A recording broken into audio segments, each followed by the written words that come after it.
Thank you, Lieutenant Governor. And you have been doing such an outstanding job in an incredibly short time, and I'm proud to have you by my side as we deliver for the people of New York. I also want to join him in thanking my partners in government, State Comptroller Tom DiNapoli, our Attorney General Tish James, Majority Leader Andrea Stewart-Cousins of the Senate, Assembly Majority Leader Crystal Peoples-Stokes, and we do hope that Speaker of the Assembly Carl Heastie gets well soon. I also want to thank Pastor Solomon Dees and to Ali Nevrat for representing the Girl Scouts so well. As I stand before you, I'm well aware of the significance of this moment, the first time in New York's history that a woman has delivered this annual address. But I didn't come here to make history. I came here to make a difference. And to be sure, I have a deep reverence for our state's remarkable past, and we're honoring it by coming together in this beautiful assembly chamber, its original and rightful setting with elected leaders joined together to serve the public. I'm rather fond of quoting a former member of this body, one-time Governor Teddy Roosevelt, who said, "It's not the critic who counts. The credit belongs to the man, or shall I say the woman, who's actually in the arena." To my colleagues and partners in government, for too long, Albany's executive and legislative branches were fighting each other in that arena. No more. That ends now. What I am proposing is a whole new era for New York. And the days of governors disregarding the rightful role of this legislature are over. The days of the governor of New York and the mayor of New York City wasting time on petty rivalries are over. The days of New Yorkers questioning whether their government is actually working for them are over. And the days of 3 men in a room are clearly over. Just ask the majority leader. And we know that women are always held to a higher standard. So I know that I must not just meet, but exceed expectations for this to no longer be an historic achievement, but rather the norm. So we'll do things differently. From now on, we'll share success. We'll find common ground. We'll restore trust in this government because it's been eroded for far too long. And we will fight like hell, not for turf, not for credit, but for New Yorkers. I've been proud to stand with the members of this legislature, signing more than 400 of your bills into law since September. And we're just getting started.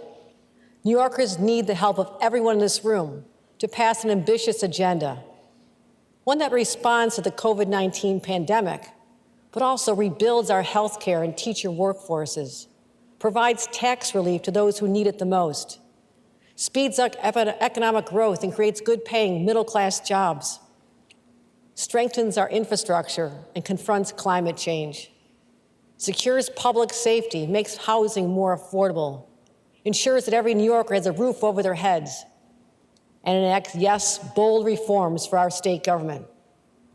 My fellow New Yorkers, this agenda is for you. Every single initiative is filtered through the lens of how it'll help you and your families.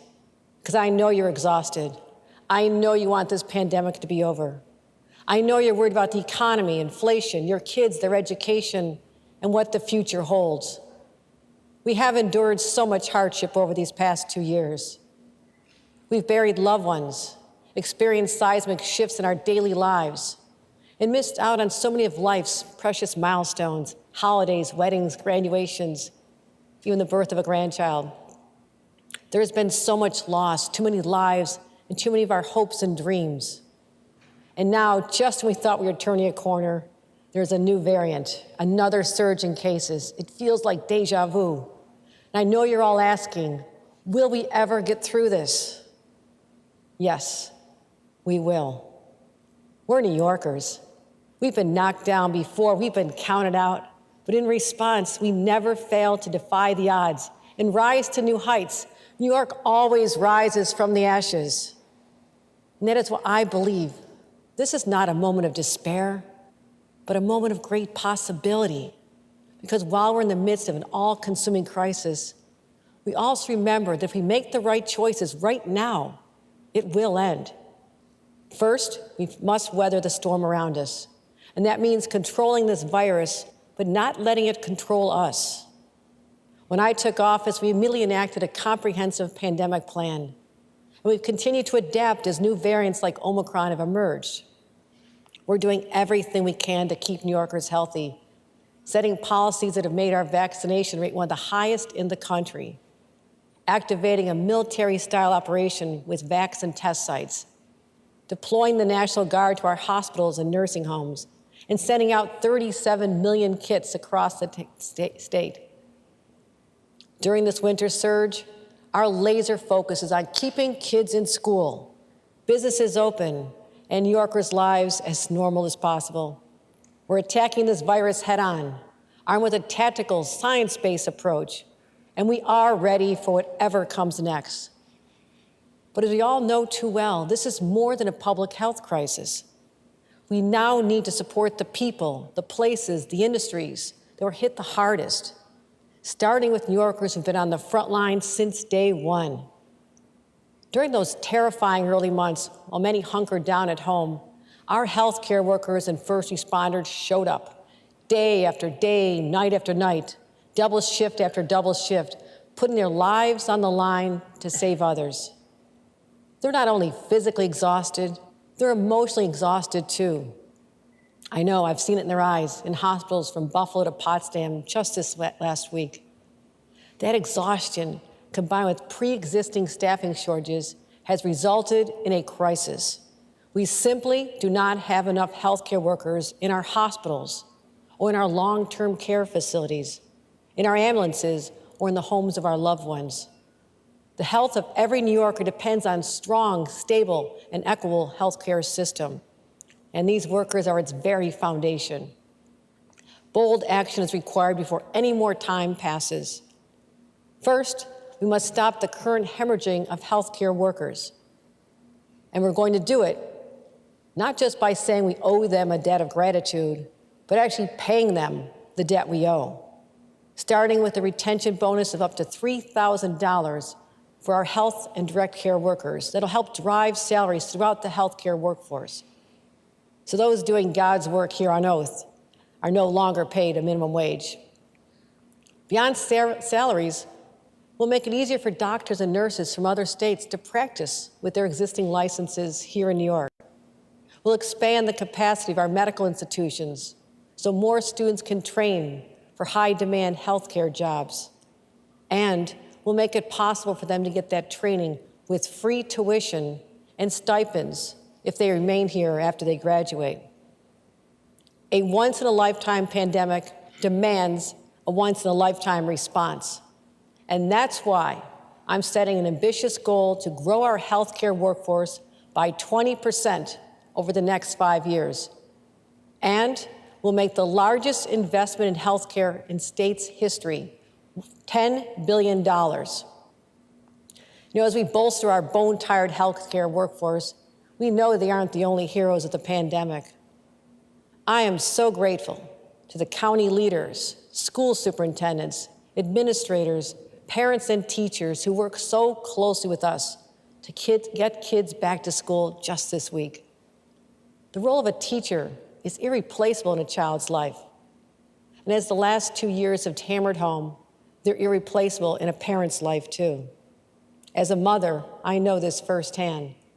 This workforce is also stressed and overworked. So we will ramp up efforts to recruit and retrain teachers with more effective training and support, faster and earlier certification, and stronger career pipelines and ladders. And we will add more mental health professionals in schools to help heal the wounds inflicted during the isolation of remote learning. Others are hurting as well. Families, small business owners, farmers, they all need our help, and they need it now. And they're going to get it. We will accelerate a $1.2 billion tax cut originally scheduled to take effect between now and 2025 so that it occurs a lot earlier. That means more than 6 million middle-class taxpayers will get more money in their pockets sooner, at a time when inflation is robbing them of any gains in income. To help with property taxes, we will provide a $1 billion middle-class property tax rebate to more than 2 million homeowners. And to help get parents back to work, We're going to expand access to affordable childcare to 100,000 more working families and invest $75 million in childcare worker wages. And we will deliver $100 million in much-needed relief to nearly 200,000 small businesses to keep their doors open and weather what the next few months bring. These businesses are the economic engines of small towns and big cities alike. They're what make our communities unique and give them personality. I should know. I've shopped and eaten in diners in most of them. Also, I helped my mother start a small flower shop and my sister start a tech company. So I know firsthand how hard it is. I know the risks taken by owners and entrepreneurs and the barriers faced by women. So many small businesses are pushed to the brink. Thousands of bars and restaurants, the soul of our neighborhoods, have had to close. For others, hanging on by a thread. Survival depends on whether they can create more space outdoors, a tough task during our New York winters. To help offset these costs, we will provide a tax credit for COVID-related purchases like outdoor heating and seating. We're also going to do something our bars and restaurants have been asking for, to once again allow the sale of to-go drinks, a critical revenue stream during the lean times last year. So cheers, New York. And the farmers who supply our restaurant kitchens and our own, they need a lifeline as well. I visited farms from Genesee County to the North Fork of Long Island, and life is tough, even in good years. So we're going to support them through a tax credit for the overtime hours they are paying, an increase in the infant investment tax credit, and an extension and doubling of the farm workforce retention credit. This will also begin to address the workforce shortage many farms struggle with as well. So, this is how we'll begin to help healthcare workers, educators, small businesses, farms, and families deal with the devastating economic impacts of COVID. But beyond the pandemic, my agenda reflects my belief that we cannot allow this virus to grip us so tightly that it constrains us from looking to the future. And longing for a simple return to our pre-pandemic world and way of life would not only be timid and unimaginative, it would ignore our history and go against everything that makes New York, New York. If we can't embrace the possibilities that come out at times like these, then we fail to honor the legacy of the daring, visionary New Yorkers who came before us. The portrait of Franklin Roosevelt that hangs above the mantel in the governor's residence is my daily reminder of what leadership during a crisis is all about. First as governor, and then as president, FDR literally rebuilt the economy from the ground up after the crash of '29. But more than giving people jobs, he gave people hope. And the policies of his New Deal didn't just help families who lost everything. They spurred decades of economic growth and the birth of the middle class. Again and again, he focused on the storm swirling around him, but kept one eye on the horizon, always planning for the day when the clouds would part. That is exactly what we are doing now. This pandemic did not create all the problems we're facing today. It simply forced us to hold up a mirror and see the cracks in our society that have been so easy to ignore before. This crisis has created an opportunity to redefine ourselves, and we must embrace it. But as we embark on this new era for our state, we need to take a hard look in that mirror and deal with harsh realities, like the fact that 300,000 New Yorkers left our state last year alone. That's the steepest population drop of any state in the nation, an alarm bell that cannot be ignored. To those who left temporarily because of the pandemic, or trying to decide their next steps during these uncertain times, I have one message. You do not want to miss what's going to happen next. Right now, in real time, we're building a new New York worthy of your talents and your ambitions. We're going to jumpstart our economic recovery by being the most business-friendly and worker-friendly state in the nation. To entice people and businesses, we're investing millions of dollars to transform the downtowns of our cities into magnets for new jobs and opportunities, and position both legacy and emerging industries for success. We all know New York is already home to some of the most consequential industries in the world. finance, retail, healthcare, technology, fashion, entertainment, just to name a few. But there's plenty of room for growth. More shovel-ready sites for new manufacturers and warehouses, improvements in our freight infrastructure, and investments in technology that'll power the jobs of the future. And we're going to make sure that we have a workforce trained to step into these jobs. That's why we'll invest smartly and strategically in workforce development programs, which simply means matching people to training to jobs. I know the demand is strong. At every one of the thousands of workplaces I visited, the universal complaint is not having enough trained workers. Every single place, it's the same. And that's why we'll reboot our Workforce Development Office. House it in Empire State Development so it can build stronger relationships with employers and move funding through our regional economic development councils so we can grow programs that train for jobs that are actually in demand in different parts of the state. And the smart way to do this is to have school districts, community colleges, SUNY and CUNY, all focused on the same objectives. We're going to incentivize success by tying a portion of workforce funding to high job placement rates. And we're going to make it easier to qualify as an MWBE so everyone has access to opportunities.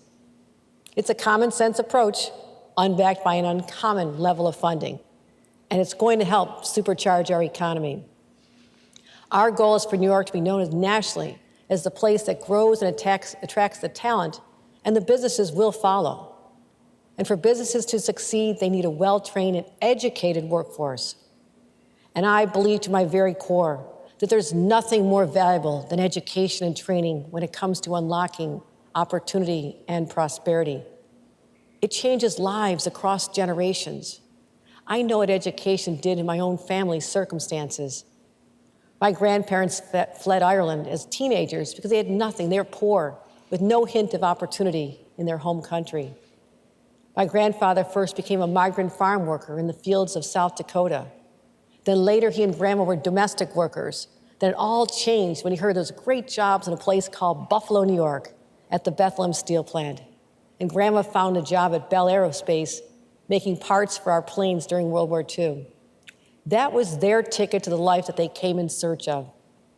But what really transformed my family was the fact that my father was able to get a college degree at night while working by day at the same steel plant as his father. If he hadn't taken that leap and invested in his own education, I would be living a very different life today. My whole family would be. And that's why I'm so focused on expanding educational opportunities, starting by making the state's tuition assistance program available to part-time students. I believe that SUNY and CUNY are the engines of social mobility and have untapped potential that still needs to be unleashed and harnessed. So today, I'm outlining a vision to make SUNY the best statewide public higher education system in the nation. How? First, recruiting world-class faculty and creating a flagship institutions at Stony Brook and the University at Buffalo, investing more in our premier research facilities at Binghamton and Albany, and leaning into the strengths of our four-year comprehensive colleges, our technology colleges, and our community colleges, but also providing childcare on each campus. And let's increase enrollment to 500,000 students by 2030. Making SUNY a national leader on equity and increasing the number of diversity in every community, with degrees and credentials that'll launch middle-class careers, and ensuring that SUNY campuses spur economic growth in their own surrounding communities. As we upgrade our statewide higher education institutions, we also have to acknowledge their populations at risk of falling through the cracks unless we target job training and educational opportunities to them as well. For example, we know that incarcerated people who participate in correctional education programs are far less likely to reoffend and 13 times more likely to obtain employment after returning home. That outcome benefits the formerly incarcerated, employers in need of workers, and the taxpayers of New York, and it's the right thing to do. So today I'm announcing a new Jails to Jobs initiative, so incarcerated people have the support they need to find employment during reentry. We're also going to restore the tuition assistance program for incarcerated people again, ending a 30-year ban. As we create economic opportunity in every sector, there's one industry that'll be working around the clock for years to come. My friends in the construction trades, building infrastructure the likes of which we've never seen. You know, infrastructure can mean different things to different people. To me, it's exciting because it's all about creating connections, connecting neighborhoods, connecting people to jobs, and connecting people to their families. Substandard infrastructure can mean long commutes, lost time from family, even missing a child's bedtime.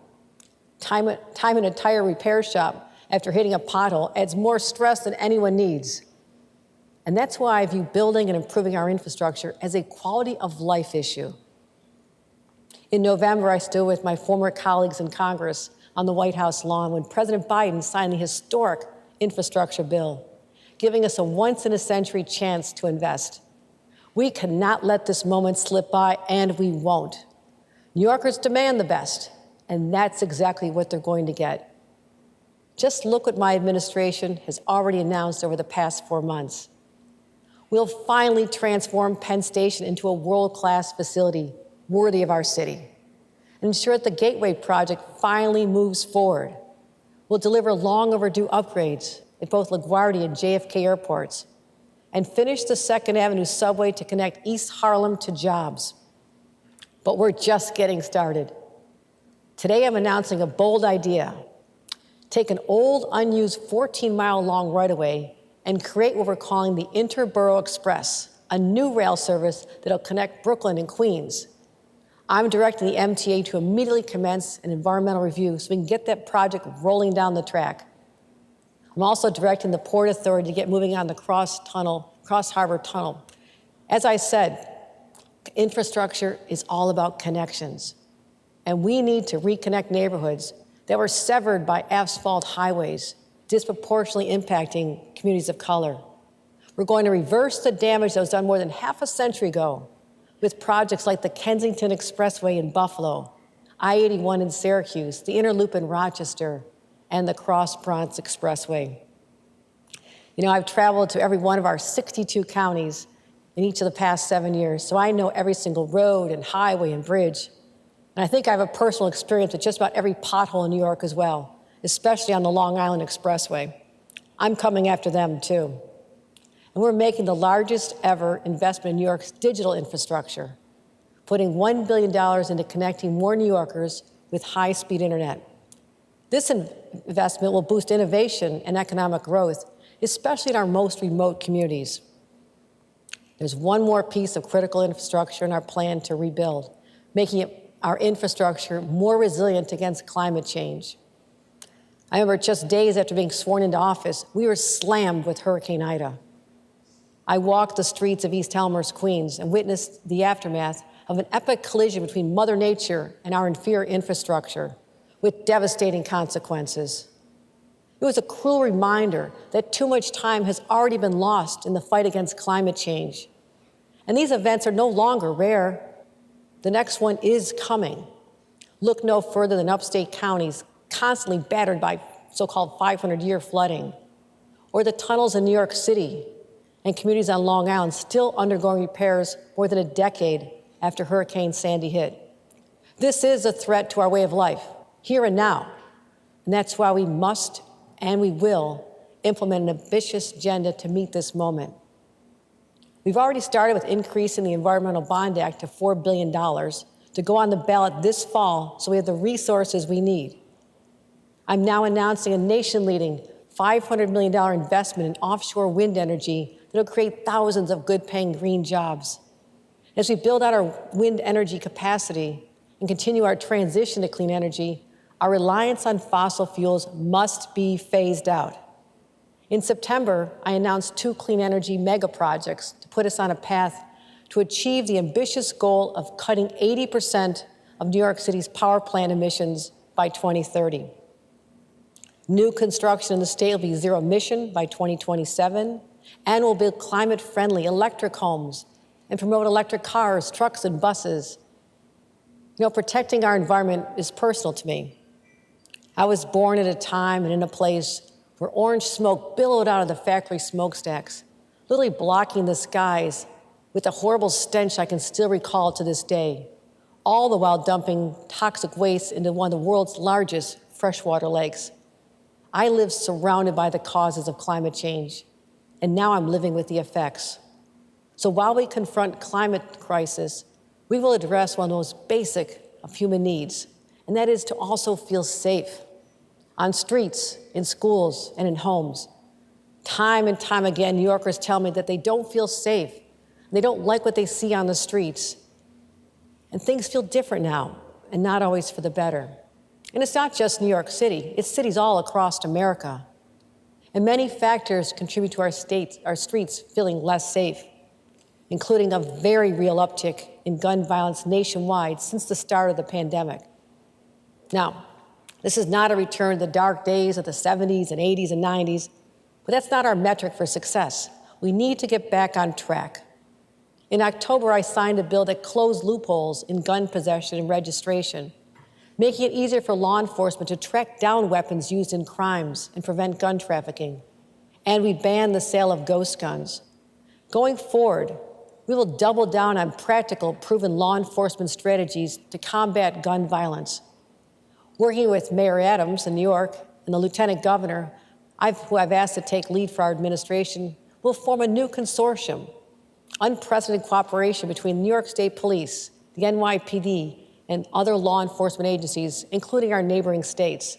And we'll trace guns used in crimes and stop the flow of guns into our state. Meanwhile, we'll triple the resources for both our gun tracing efforts as well as for successful community-based programs. Fighting gun violence is critical, but we must address other factors contributing to the pervasive unease that many are feeling in our streets. And that includes the humanitarian crisis unfolding right before us, the rise in street homelessness. Our fellow New Yorkers who are in this situation deserve our compassion, and they will receive it along with our support. We will create teams of mental health professionals and social workers who will partner with New York City and will reach homeless individuals and move them into shelters and housing. But at the same time, we know that street homelessness only accounts for a small fraction of the homeless population. Beyond those sleeping on the streets, tens of thousands more people move in and out of shelters as they try to secure a place to call home. And tragically, many of them are children. We need to focus on addressing the root cause of homelessness, unmet mental health needs, poverty, addiction, and housing insecurity. Every New Yorker deserves access to affordable housing, whether they're at the risk of homelessness or simply struggle to pay the rent on time each month. So many people not only face tremendous economic hardship, but here's the double hit. Housing prices have also contributed to escalate that possibility out of the reach of many, worsening the situation even more. And that's why I'm launching a new 5-year housing plan to create and preserve 100,000 affordable homes, including 10,000 units with supportive services for high-risk populations like runaway youth and formerly incarcerated individuals. And we can no longer ignore the plight of NYCHA residents living in sometimes deplorable conditions. The Lieutenant Governor and I will work with the City of New York and this legislature on concrete action this section. So we'll also fix outdated land use laws that hold back our housing supply. We'll encourage transit-oriented development, and the conversion of hotels and offices into housing is part of our overall housing strategy. Accomplishing everything I've proposed thus far hinges on one thing: a government people trust. Across the country, trust in government is reaching all-time lows. We know why. Misinformation and lies on social media, a widening partisan divide, gridlock in Washington, even outright attacks on the right to vote. It's getting harder and harder for people to believe in their elected leaders at all levels of government. And here's the question: how do we restore their faith? Here in New York, our answer is to demonstrate what good and honest governance looks like. And we've already announced our first step. We are submitting a proposal to the legislature to enact 2 term limits for statewide officials. For government to work, Those of us in power cannot continue to cling to it. We need to continually pass the baton to new leaders with different perspectives and fresh ideas. Our reforms include a ban on outside income for statewide officials, because our only job should be to serve the people of New York. But that's not the only part of the system that's not working. It's no secret that recent events have called into question the effectiveness of the Joint Commission on Public Ethics, JCOPE. I will introduce legislation to replace that commission with a new ethics enforcement watchdog, one with real teeth, one that answers to New Yorkers and not politicians. None of these changes will fix our government overnight, but having these safeguards in place won't mean most of us in elective office still won't stumble and make honest mistakes once in a while. But by putting in much-needed reforms, we can at least begin to restore public trust by focusing on what really matters to our constituents. Now, what you've just heard is a mere sampling of more than 220 proposals that fill a book that we're releasing today. Quite an extraordinary accomplishment given our 134 days in office. And I commend the hardworking staff who helped me shape this agenda. And I'm proud to have the most diverse, talented team New York State has ever had. Before we leave and get to work, I want to pause a moment to reflect on our state's unique history and the destiny that lies before us. Since its beginning, our country has attracted people from all around the world in search of an ideal that made leaving their homeland worth the risk. Two simple words: the American dream. And in pursuit of this, millions found their way here to us. New York has always meant the promise of a better life. For those immigrating through Ellis Island, fleeing slavery in the South, or resettling here as refugees from Afghanistan. And our state is nationally recognized as the birthplace of movements for equality and progress: the labor movement, the women's rights movement, the LGBTQ+ movement, the environmental movement, the racial justice movement. They're all started right here by enlightened New Yorkers. We attract the best, the brightest, the boldest. We embrace and celebrate racial, ethnic, and gender diversity, culture and entertainment, where a single word like Broadway says it all.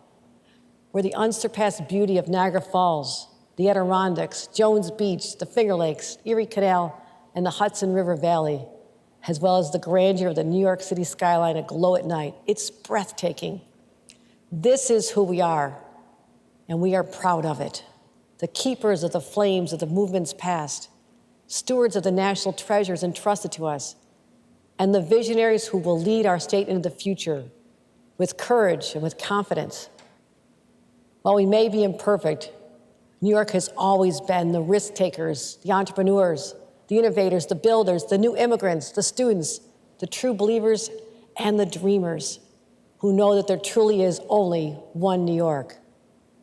My fellow New Yorkers, members of the legislature, the time has come for a new American dream, a better, fairer, more inclusive version that I call the New York dream.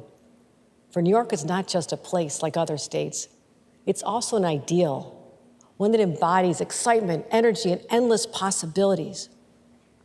Just as we are inspired by the history bequeathed to us by the great New Yorkers who led our nation's social justice movements, and leaders, like I said, like FDR, who navigated us through a crisis with a calm, steady hand, so too will history look back on our time.